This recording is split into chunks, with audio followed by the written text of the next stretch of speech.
you. Color guard. Forward. March.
All right, well, we're all standing. Let's do our national anthem. I hope we have music to go with it. Right.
I salute all of you.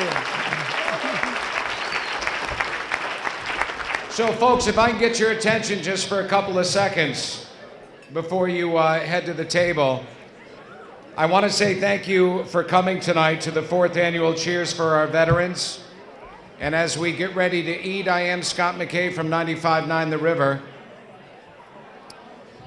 And before we head to the food line, I would like to take a moment to ask if there is anyone from the Army here tonight. Please stand. Anyone from the Army, please stand tonight.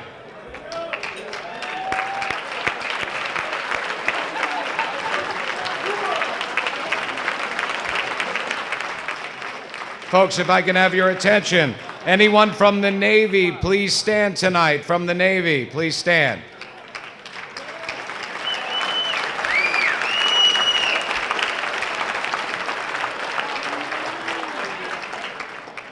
The Marines, please stand.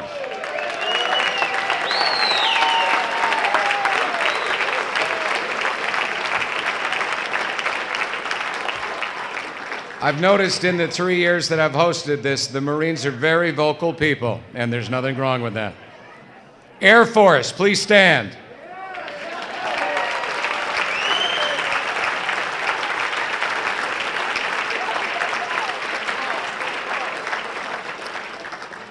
Do we have any Coast Guards in the house tonight? Coast Guard.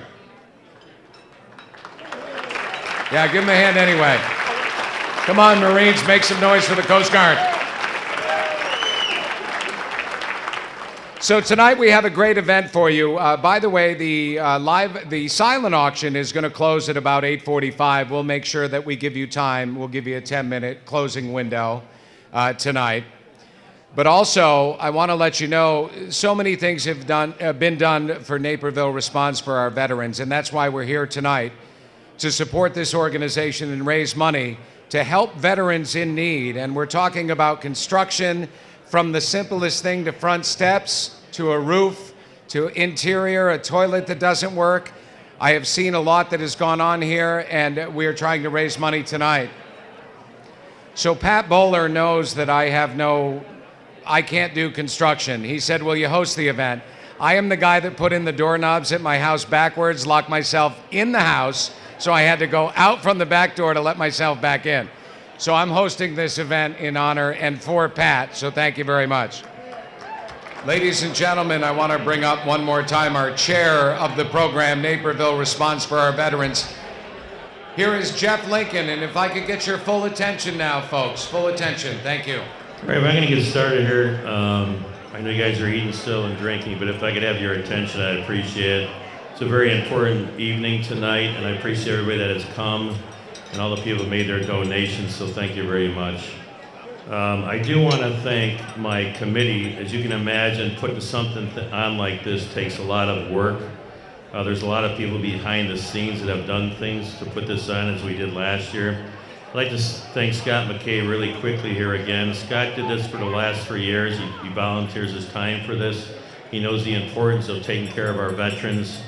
And Scott's trying to clank his glasses. We're going to kiss pretty soon if you guys don't pay attention. So, and God knows I don't want to kiss him.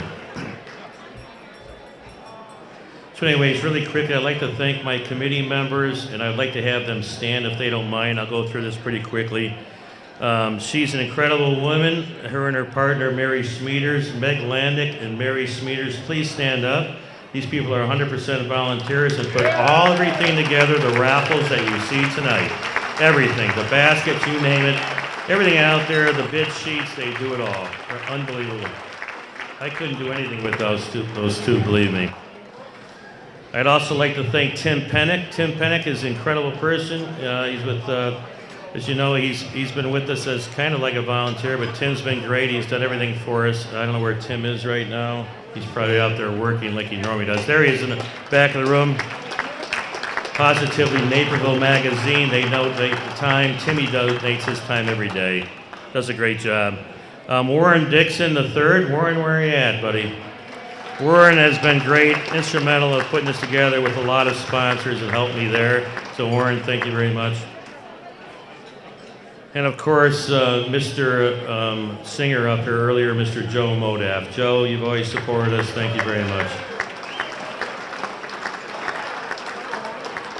I'd like to thank as well Brendan McCormick. Brendan just joined us this year. He did a great job coordinating with us on getting people to donate things as well. Brendan, thank you.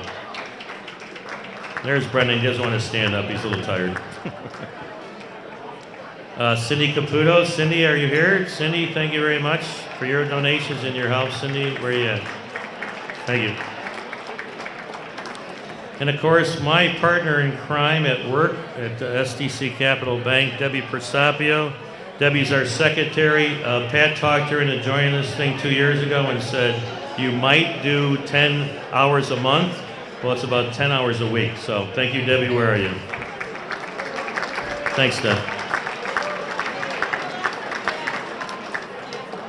Anyways, I'd like to thank also Pam Bowler. Pam Bowler, thank you. Pam's been great. She's running around the whole town, driving around, picking up items for us, and just a fantastic woman, I gotta tell you.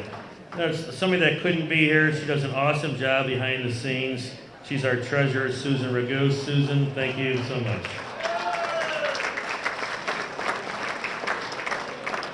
So thank you all for everything you guys do for being here this evening. I would like to introduce a good friend of mine and our president, Mr. Patrick Bowler. Patrick, could you come up here, please?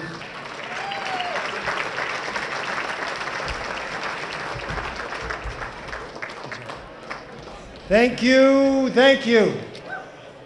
I appreciate all you coming out here. Thank you. I've got a lot to say in a short period of time. First of all, look at this room, look at this event, hear our message. This is our chair for fundraising and for events. Jeff, this is incredible. Just unbelievable. Tremendous. Thank you. Hats off to you. First of all, Colonel James Hickey from Washington, D.C., thank you for being our guest tonight. We're going to give you the microphone here shortly. Thank you.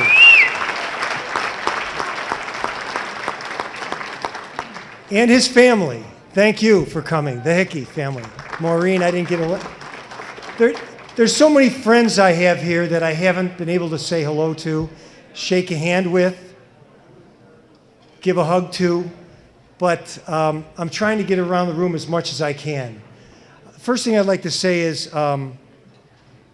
unfortunately, Mayor Pradle isn't here yet. He said he was going to try to make it. I hope he still does. When we put this program together, we went to one of our largest donors, who is Rich Grimley from Naperville. Rich and Diane live here in Naperville, and Mike Verlenick and his wife Michelle live in Naperville. Rich is they're both with Rexham. I said, you know, we're looking for a presenting sponsor. Rich says, how much, Pat? How about 10 grand? He goes, all in. That's Rich Grimley. He's our presenting sponsor. Rich and Diane, Mike, Michelle, thank you. Because stuff like that.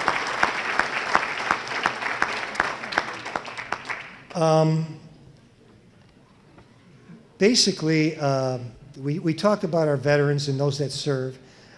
It's just tremendous. And for those of you that don't know, my son serves. I'm very proud of him. And our prayers, as Father Melota said, it goes out to all of them. The rest of our table here, I've got some honored guests.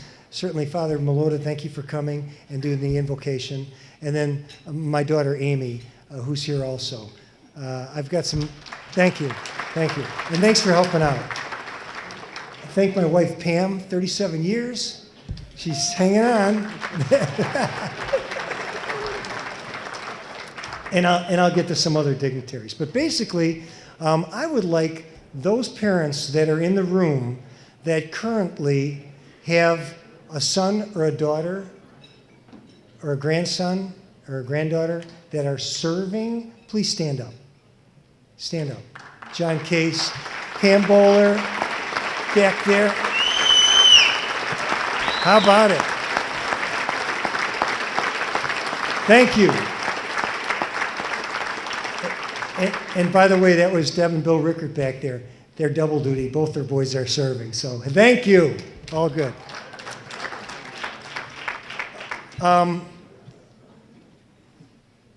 The other folks that I'd like to talk about, and this gives us a heavy heart because we always want to remember some of those that have served and unfortunately paid the price. And I would like to introduce some of our Gold Star families, and I would ask that you would kindly hold your applause until after I get them all standing. At my table, I've got Heather Bland, Heather's husband, Captain Jeffrey Bland, Marine from the University of Illinois. Please stand. Thank you, Heather. And then also at our table, I've got Ann and Julie Weiss. Their son, First Lieutenant Daniel Weiss, he was an Army Ranger, Naperville Central, University of Illinois, Chicago. He served. They're at our table. Thank you. Thank you. Then I have also with us Richard and Vicki Landeck, their son, Captain Kevin Landeck, Army, Wheaton Warrenville South, Purdue graduate. Where are you guys at, Rick? And there they are back there. Thank you. Erin Hodgkin, I got a chance to meet her briefly. Erin is the wife of PFC Gunner Hodgkin. He's from Hinsdale Central. Erin is here. Erin, where are you at? And actually, Christine Hodgkin, that's Gunner's mom that's here also. Thank you. And then I've got also George and Deb Oborn, Specialist George Oborn Jr. served in the Army. He's from East Peoria. His parents live here. Are they the Oborns here? I know there they are. Thank you. Thank you. Thank you for coming. And thank you for your service. At this time, the only thing I have to say is 27. On April 27th to today, this group of volunteers that I am so proud to serve with has helped 27 people with their homes, whether it's a roof, a bathroom, a toilet, you name it. They've been working diligently. That's 27 projects since April 27th. And we have 10 on the books that we're looking at. I'm telling you, this organization is real. We help people. We make veterans feel very, very comfortable in terrible, terrible conditions. So I want to thank you. Now, because you're here at this event, you're part of our organization. You've given something to us to go out and help that veteran in need. And you know what? I want all of you to go home tonight, and after you say your prayers, you can go to bed and think, God, we didn't realize how many veterans that we've really helped just by being here and celebrating with us. Because you know what? This is my town. This is our town. This is Naperville. And we love being patriotic. You got it? Roll the flag. Thank you. Now, at this time, I'd like to play a film presentation about our organization, so enjoy.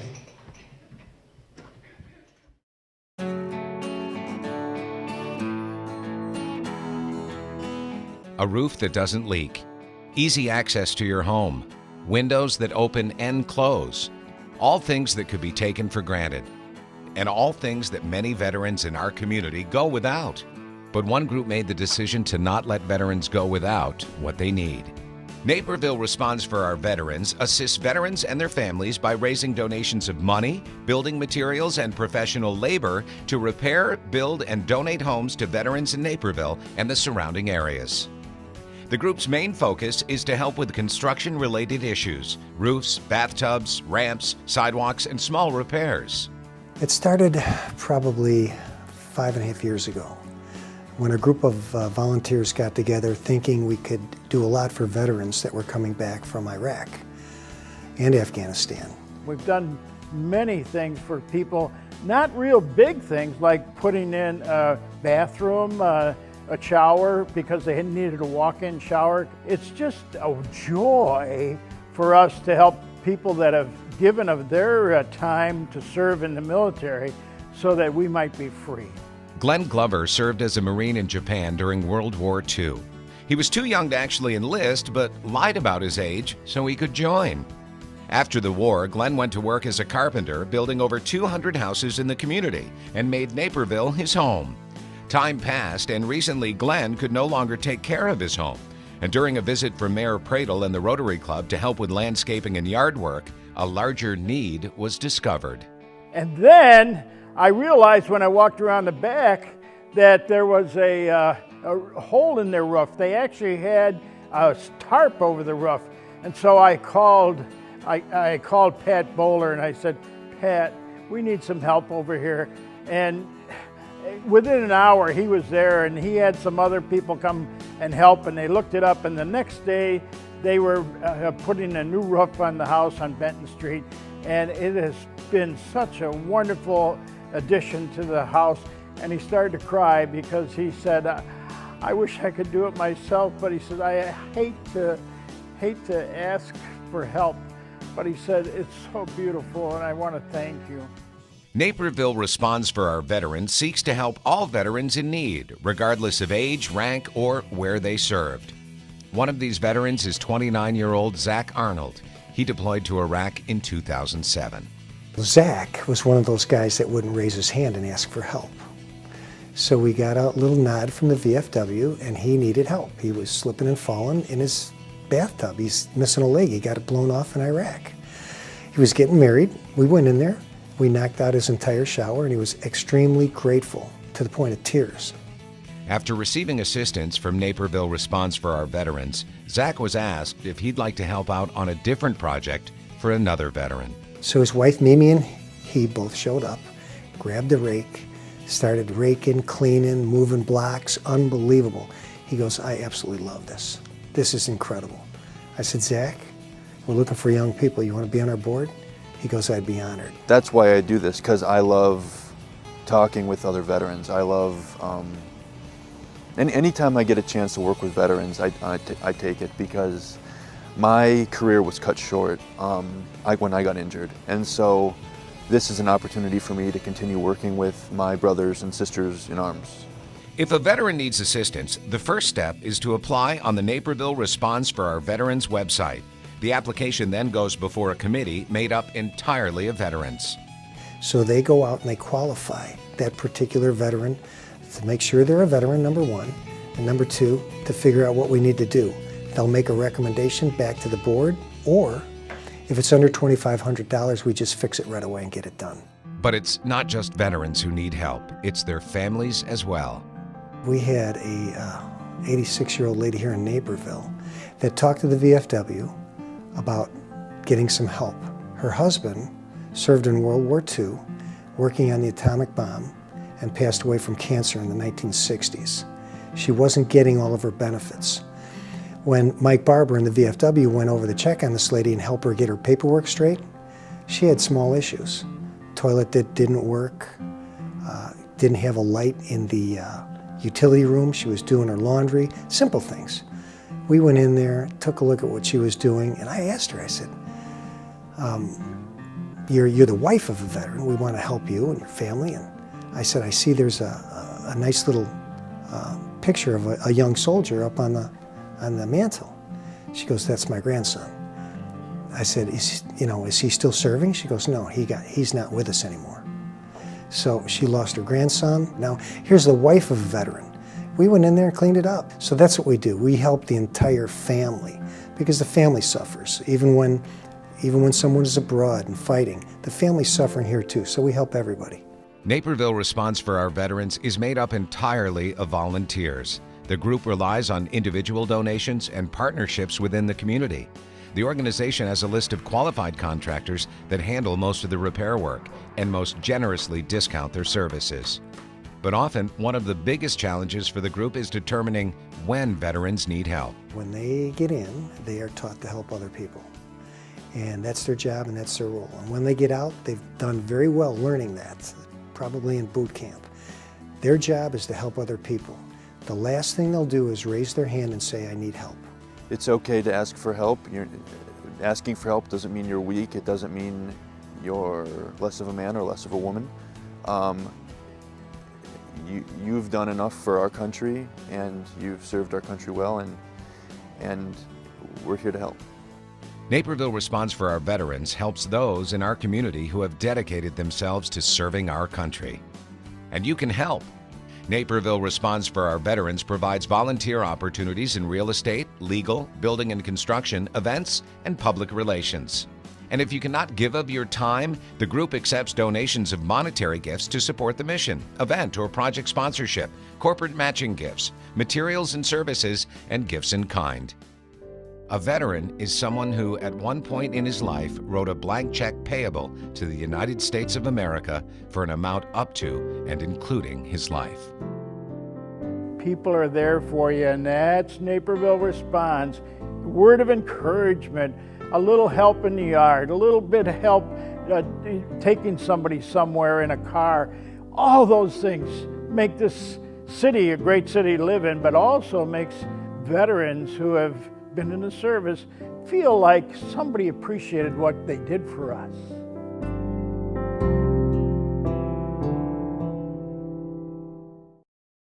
Please give a warm welcome to Colonel James Hickey.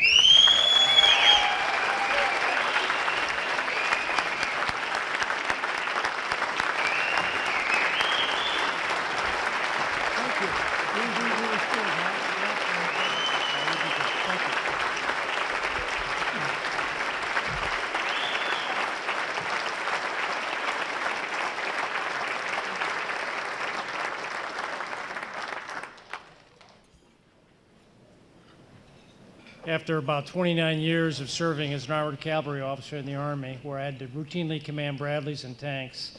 The day I left the Army, I got these, so bear with me. Patrick, thank you very, very much for your warm introduction, and it's a real pleasure to be back here in Naperville, Illinois. And thank you for Naperville's response for our veterans.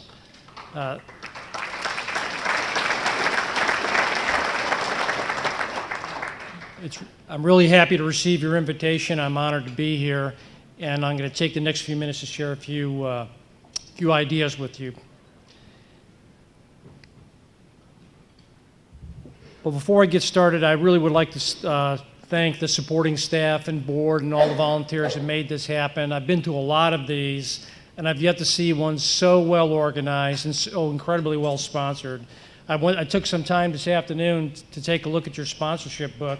I've never seen so many sponsors so beautifully displayed in one booklet for one event. And I know that takes attention, it takes time, and it takes money, and that money matters because that's the stuff that allows us, people in places like Naperville, to help veterans living in their community. And by the way, Chicago has one of the most densely populated areas in the country full of veterans. It's compared to places like New York City or around Washington, D.C. or around San Diego. It's incredible when you look at the density of veterans.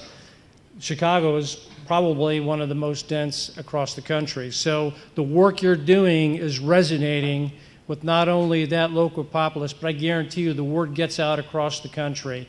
And that type of support matters to current serving members of the force and those who have recently served. That commitment from communities across the country to our fighting forces and to the wounded who have done everything they can to ensure victory in this war, know they're being supported.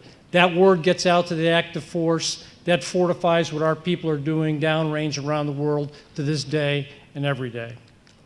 So thank you very much for what you do and what you donate. It has a huge impact on our ability to strategically propel forces around the world and to sustain those forces, because those forces aren't just equipment and plans and guys in fancy uniforms in Washington, D.C. It's young men and women who are committed volunteers and professionals going far afield, doing tough things in pretty austere places. What you're doing matters, and it supports that effort. Thank you.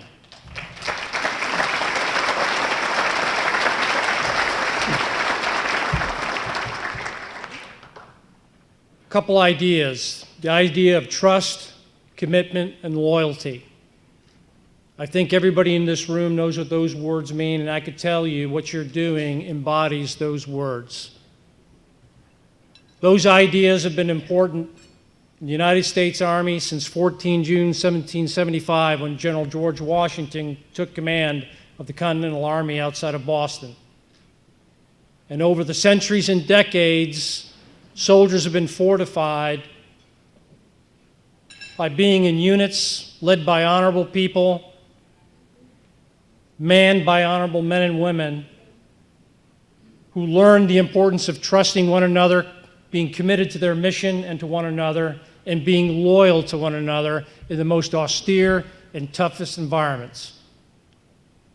That's being played out today in Afghanistan and, yes, Iraq. I just returned a week ago, Thursday, from Afghanistan, spending about a week and a half in some pretty austere places, looking after some of my employees that are out there supporting some of our most important strategic locations in that pretty tough place. I've got friends among the 1,600 that are currently in Iraq that are going back to some of our old haunts, following their orders from the Commander-in-Chief to do what they can to help Iraqi security forces keep off the forces of ISIL from around Baghdad, both north and west, so to stabilize the situation, to allow this nascent government to stabilize itself, get its armed forces back in order, and be able to push these people out of their borders to the north and to the west.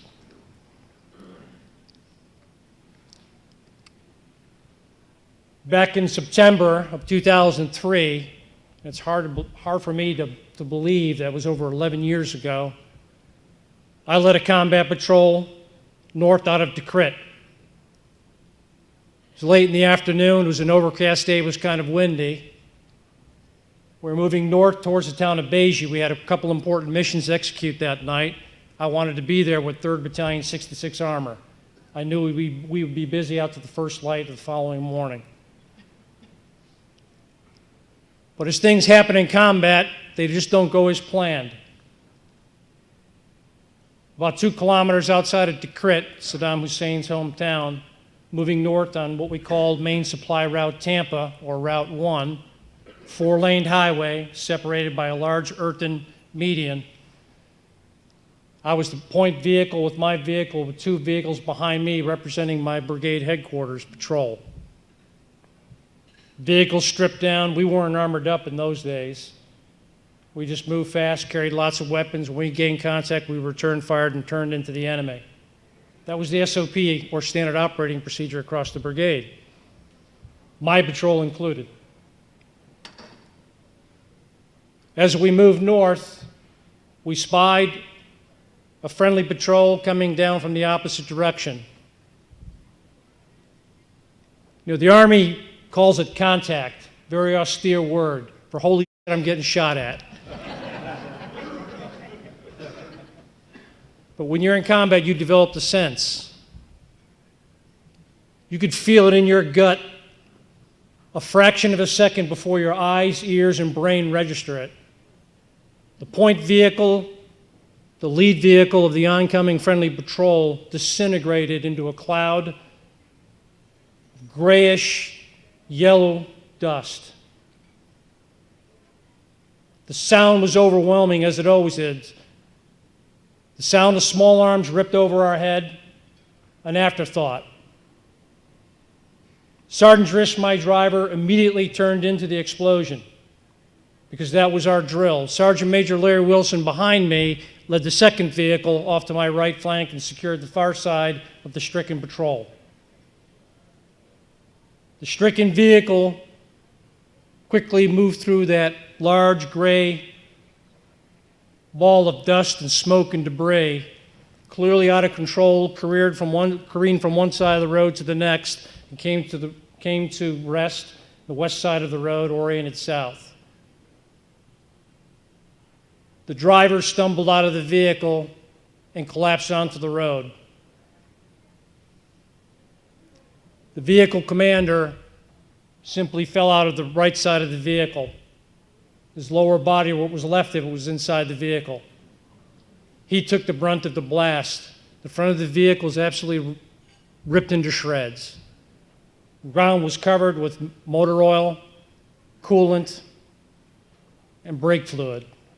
There was nothing left at the front right rear wheel or the hood of the vehicle. Miraculously, the vehicle wasn't on fire, and the men riding in the back weren't affected by the blast. Sergeant Drish and a couple of men from my vehicle, both of whom were combat lifesavers, as we call them. We call them, World War II, they would call them medics. They were just GIs who were skilled in taking care of wounded on the battlefield, grabbed the aid bag, went up to the stricken sergeant, and began to plug the multiple wounds that covered the right side of his body. Sergeant Major Larry Wilson secured the immediate perimeter. I instinctively sent a contact report back to my brigade headquarters. Raider Base, Raider 6, contact, wait, out. That way, alerting to my brigade that we were in contact and more would follow. I followed up with a quick report, 2 clicks north of the Chevron, IED, stabilizing the situation, more to follow, out. Roger, Raider 6. That's all I had to say. And actions were set in motion across the brigade. I didn't have to say much. I trusted them. I trusted Sergeant Major Wilson to secure the perimeter, Drish to take care of the wounded, and that poor sergeant from the 173rd Airborne Brigade, a sky soldier, What he was doing in my brigade area, I had no idea, and it didn't matter at the time.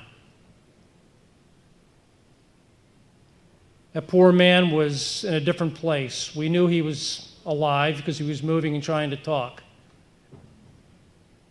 Wasn't quite clear to me at the time whether or not he'd make it, and quite frankly, I had other things on my mind. But your brain works at different levels in situations like that. I distinctly remember the broken pavement and his blood, dark and hot, filling and pooling in those broken pieces of pavement. That was before we were issued tourniquets and compresses full of coagulants that would stop bleeding on contact.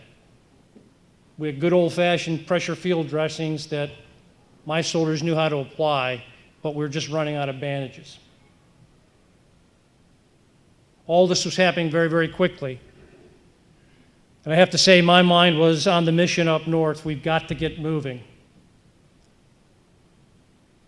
But off in the distance, I could hear the whine of a 113 A3 armored personnel carrier coming up from the south. 2 Humvees full of infantrymen from Charlie Company, 1st Battalion, 22nd Infantry, or Outriders, securing that M113 armored personnel carrier painted to be an ambulance with your normal Red Cross on the side of the vehicle, like a big old target. That vehicle pulled up across the way, dropped its ramp, and a couple medics got out and immediately took over from where my soldiers had started. Those 2 Humvees disgorged probably 20 infantrymen from the 22nd Infantry Regiment. Infantrymen are incredible things to see on the battlefield. Their job is not to evacuate wounded. Their job is to go find things, close with it, and kill it. And that's exactly what they intended to do that afternoon. Heavily laden infantry, the smell of gun oil, sweat, and the ammonium smell of freshly unpacked ammunition. That's the type of stuff you remember. That's the type of stuff where when you see it and smell it, you know you're secure. And God help the enemy if they get in their gun sights.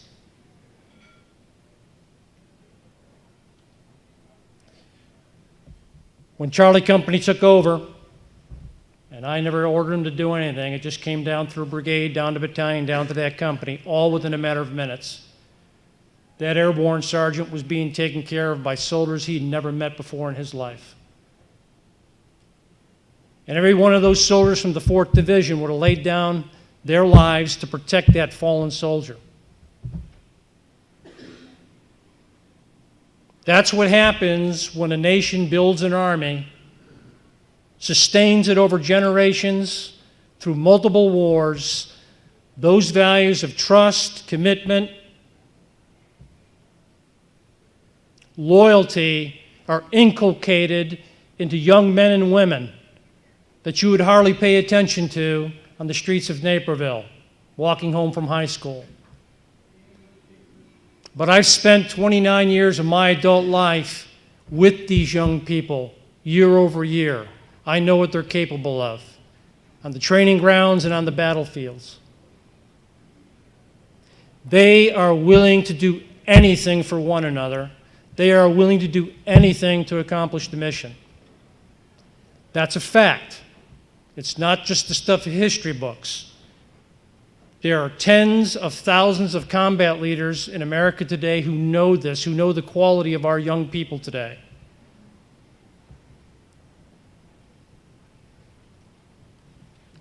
What you do in this community to care for the veterans, especially the wounded, and the families of the fallen, is hugely important. Come 1 January, we'll have 9,800 American soldiers, Marines, sailors, airmen left in Afghanistan. They're going to be backed up by tens of thousands of contractors, Americans. The forces will be reinforced in Iraq. The fighting is not over. The danger is not over. We're going to have to go back to the well and ask more young Americans to enlist in the Marine Corps, the Army, and take the fight forward afield. We've learned a long time ago it's better to fight them on their ground than on our ground. But we got to be able to propel young Americans and sustain young Americans overseas to do our bidding. And when they come back broken, in some ways less obvious than others, we as a community got to stand up and support them. This organization is part of a larger fabric of organizations across the United States, and I've seen them. It's a very strong fabric. It's committed because you could see these young people in your communities. You could see these families in your communities.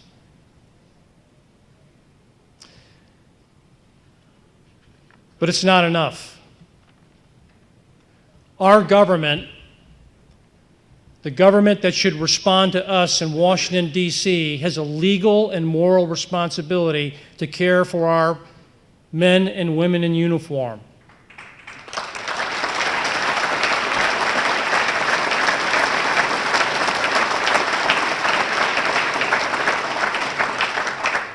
Our politicians can talk about sequestration, diminishing budgets. Our Army can be brought down from 580,000 to 480,000 and south of that before long. And there's always good reasons to advance those arguments. We understand that. Our Veterans Administration is paid for and manned to take care of our veterans. Our country today has over 20 million living veterans, 6 million of whom are veterans of the wars, from the Gulf War to Operation Enduring Freedom in Afghanistan and Operation Iraqi Freedom in Iraq. 7 million remain from the war in Vietnam. Over 1 million remain from the Second World War. These are all Americans who've committed everything to defend their country in their best years of their lives. Many of them need help. We need to keep our elected representatives on notice.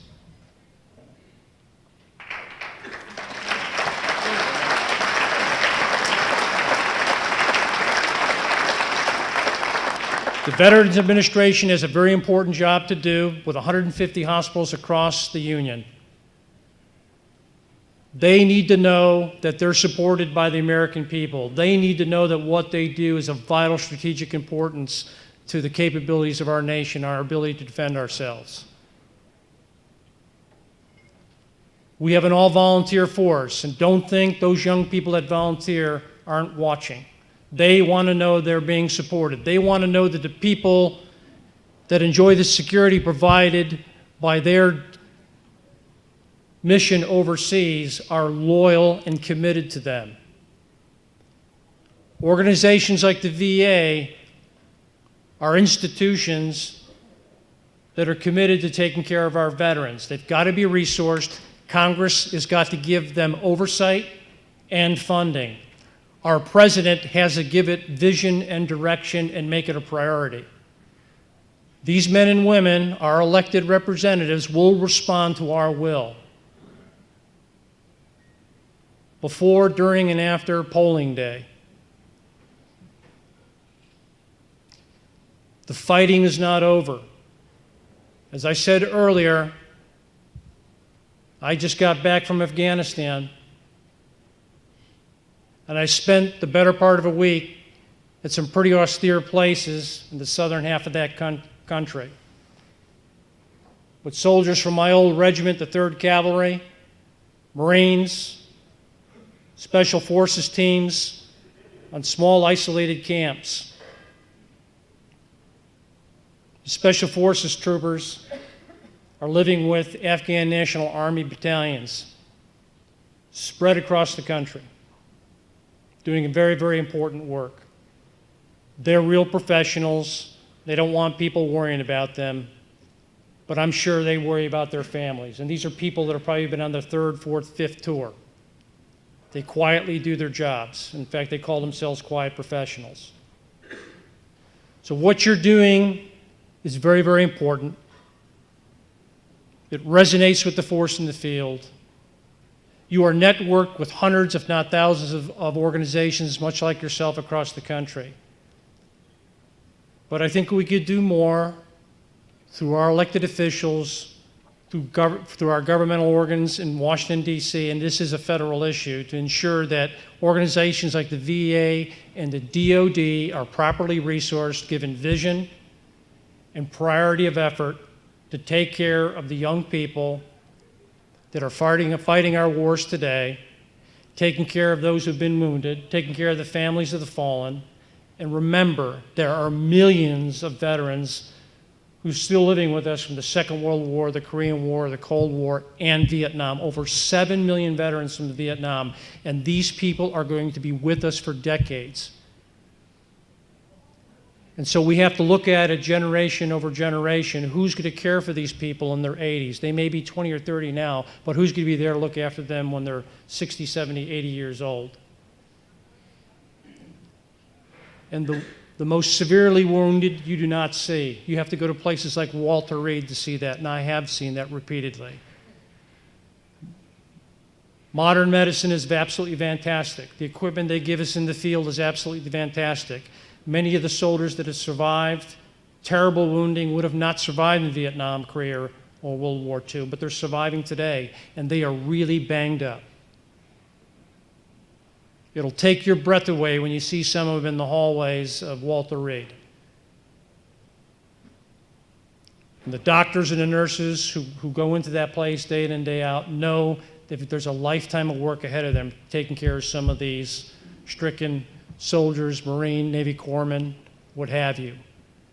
It's the combat troops that represent a fraction of our total forces that have sucked up the worst of it.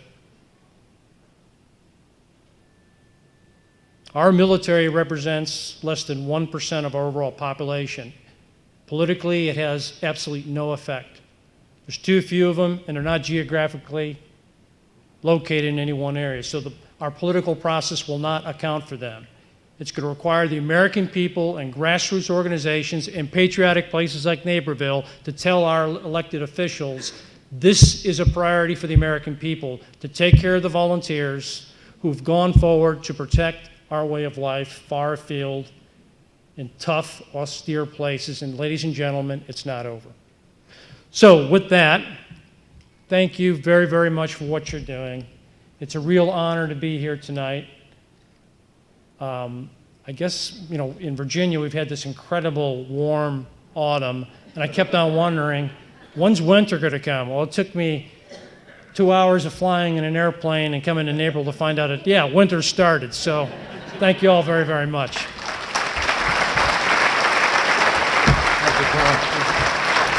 Colonel James Hickey. Jimmy. And on behalf of Naperville Responds, the local business that we would like to give an award out to is the Irish Way. So, if someone from the Hickey family could come up and accept this award. Yay!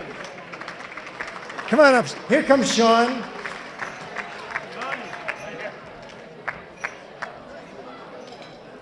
This is an award that we give to a local business that's always been part of our organization and helping us. So, Colleen, Ann, thank you very much on behalf of Naperville Response for our veterans. Thank you.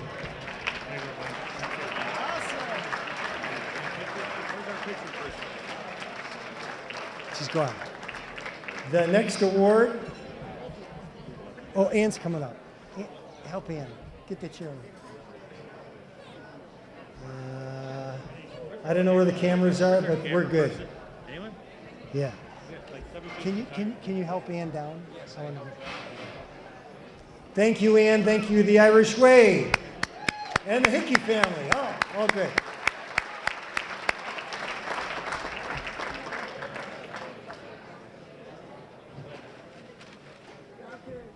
Okay, they'll help me down. We've got a veteran award here for Mike Barber. Mike, you're our veteran award tonight. Mike, You've done a ton for our organization. Give this guy a big hand. Big hand. Mike Barber.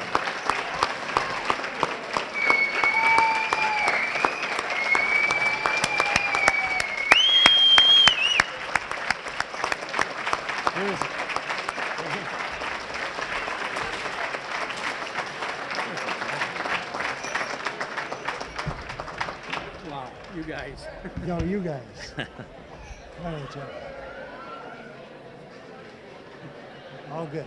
Thank you so much. Okay, I'm going to take the next award from here, our third award, and if you can, everybody out there, please listen to this award, please. This award is for a good friend of mine, and a lot of people here that know him as a friend. He started this thing after a lot of people did it probably 5 years ago. Pat picked it back up and made this thing what it is today. This award is going to go to Patrick Bowler as our president.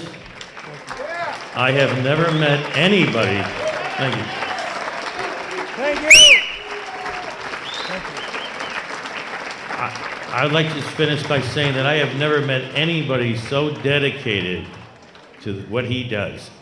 And luckily, he's got a great wife named Pam that tolerates his butt. So, anyways, he inspired me to join this. Debbie Prasapi and a lot of other people.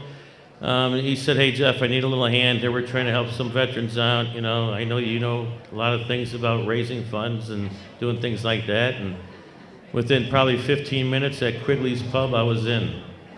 But Pat's very good at doing that with people, so as you probably all know. But anyways, Patrick, I just want to say as a friend, I'm proud to be your friend. I know a lot of people in this room are. But all of your hard work and your dedication is just incredible, my friend. Thank you. Thank you. Jeff, thank you. Thank you very much. Thank you. Thank you. Thank you. My gosh. I'm not even on this committee. No, you're not on any committee. I'm sorry. I forgot. Actually, what I wanted to say to you people is this. Pat Bowler, for as long as I've known him, since I've joined this association, he tells me every time, "Jeff, I am not on this committee." And every time we have a meeting, he has more input for his person that doesn't serve a committee than you ever want in your committee, trust me. Thank you. Thank you, everybody. I accept this award on behalf of the board of directors that I've worked with that have built this organization, those that are still on the board, those that have left, our honorary board members, our city council, our town. I accept this award on behalf of the veterans all over this country that have fought for my freedom and the freedom of our country. I accept this award on those that are serving, like those Marines that were here and Staff Sergeant that's still here. I accept this award on behalf of my family that's given me the time to put into this, and on behalf of all you people that have sponsored events like this that make life easier for veterans. One more thing. I accept this award on behalf of my son, Captain Kevin Bowler, United States Marines. Yeah. Thank you for coming. Thank you. Bless America.